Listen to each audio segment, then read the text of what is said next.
this, freaks. First of all, I just want to start out by saying that even though this video is more pertaining to the goth subculture, these hints can also be applied to any genre of music, whether you're doing videos for metal musicians, rap, alternative rock, punk. So I've been hearing around the goth YouTube community for a while now that the main reason they don't put any goth music or talk about goth music in general is because they don't want a copyright strike. While I understand these concerns, there are ways to use goth music and to talk about goth music without getting in trouble. Let's talk about using the music first. It all starts with permission. When I first started doing YouTube, I did a lot of asking for music via word of mouth. Do not do this. Do not do this, especially if you plan on sticking with your channel and you feel like it's going to grow beyond what you initially felt. So what you'll want to do is you'll want to have bands sign a release form. A release form looks something like this. It'll state exactly what the music is being used for and how it's being used. And it'll have a list of blank spaces for them to sign and to show their email, contact information, and also to put on their website down, which is also really important. I will have a link to our release form down below in the description. Don't be afraid to just copy and paste it and kind of make your own release form or take out anything. That's completely up to you. When you present this form to a musician, don't be afraid to black out anything that they don't particularly like. We had one band that didn't like the commercial use portion of the release form, so we blacked that out, they signed it, and we've been using their music only for any video that doesn't involve any commercial use. Now normally, when you ask a musician and they sign the release form, sometimes they will just give you music for free. Morally, I don't do this because I prefer purchasing from the band and giving them as much as possible. I mostly buy from bands who are on Bandcamp.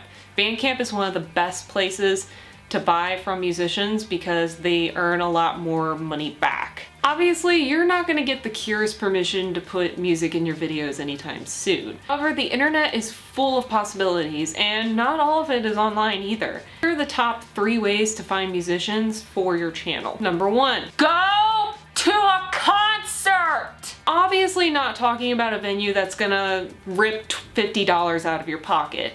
I'm talking about venues where the tickets are probably like $5 to $15 at the door tops. I'm actually going to a small venue this week to see 3 bands for a whopping $7. Meeting bands face to face is a wonderful way to show support and that you actually care about the music. It's also a great way to make new friends. A lot of the bands that Poe and I have seen, we're still friends with and we still talk to them sometimes. Just look around your local area, more than likely Facebook, for any post-punk, dark wave, or any other genre that interests you in your area. You are definitely bound to find something if you live in a city area. You can still do a little bit of research before you go to a concert.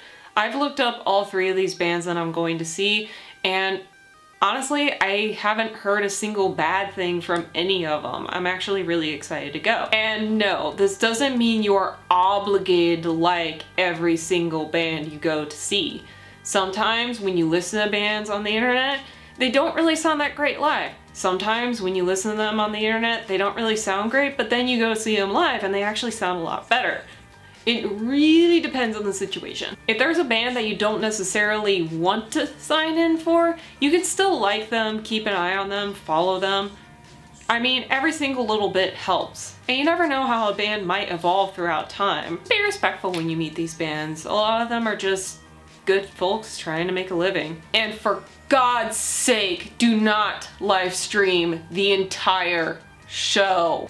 That's a no-no. Speaking of streaming on the internet, the second best way to find music is to search online for small music publications.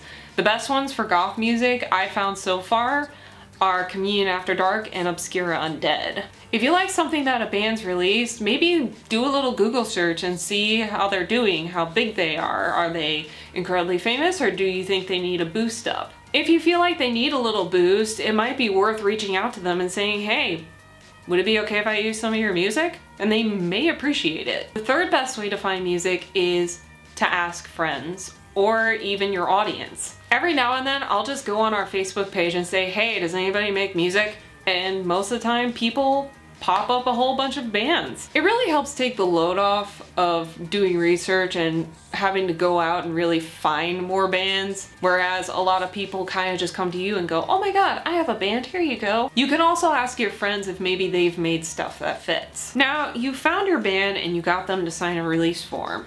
What happens if you get a copyright strike? First of all, I just want to say that a copyright strike and a copyright claim are two different things.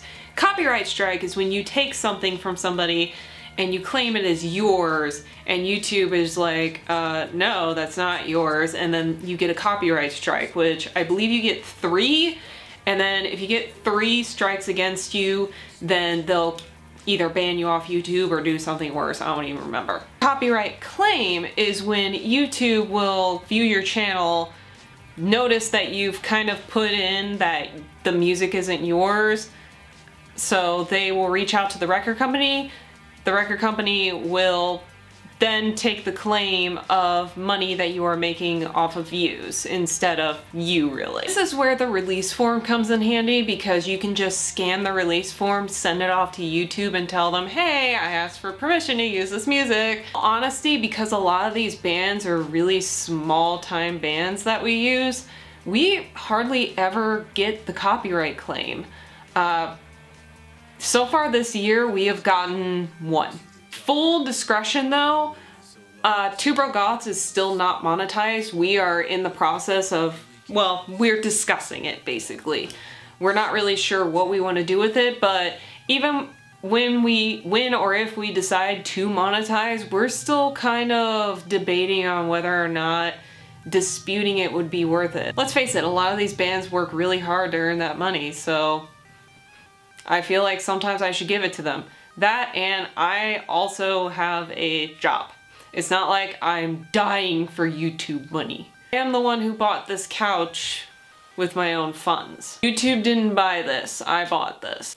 So yeah, this really is more of a hobby for me, but it's really up to you to make that decision on whether or not you want to really file more dispute claims, if you even want to go through that process, or how you want to use music in general. Let's say you don't want to go through any of this. You just want to use royalty-free music and go on with your life. Again, you could ask friends if they would be willing to let you use their music if they are experimenting or doing something neat or weird. There are also plenty of royalty-free musicians and composers on YouTube and SoundCloud. My favorite guy is Mayu. Mayu makes a lot of very dark piano music. I used a bit of his music in the Project Goth playlist for The Shroud. The reason why I did is because I felt really uncomfortable using anybody else's music, and of course I didn't have permission to use The Shroud's music. So that's kind of why I went with him. And most of the time all these guys ask for is credit. That's it, really. But Mayu is only one out of a whole plethora of musicians and composers on YouTube and SoundCloud. Just really make sure that before you download or use anybody's music that it does say royalty free. Alright, now let's say you just go with the royalty free music, but you still want to support musicians and goth bands. There are a ton of tags and challenges and ideas out there that can help boost goth musicians up, and so you actually feel like talking about them and make it fun. All of these including Change My Mind Challenge, album reviews, music halls, interviewing local DJs or musicians, vlogging concerts or local goth nights, top 10s which include favorite albums, favorite songs, favorite bands, etc. Stories of firsts, including first goth night, first goth album, first goth night when you were really fucked up, Project Goth playlist as I talked about earlier in the video, and a global date challenge where you talk about bands from a certain region or decade. If you guys have any questions about these types of videos, ask in the comments and I'll put more in detail. I'll also link a few examples down in the description below. That's pretty much all of the information I have for you guys on this particular subject. Remember that back in the day, a lot of smaller, more obscure bands were kind of hidden from sight thanks to the dreaded top 40 radio stations and the evil music corporations. Granted, now it's still the fault of the evil music corporations, but it's also our responsibility as fans of the genre, as also lovers of the genre, to kind of spread that information around and kind of let people know that a lot of these bands still exist and a lot of them need a little bit of a boost. Even if it is in the background of a makeup tutorial or a haul video, a little bit goes a long way. Don't forget to subscribe, and I will see you guys later. Bye! With me into the dark, been waiting so long to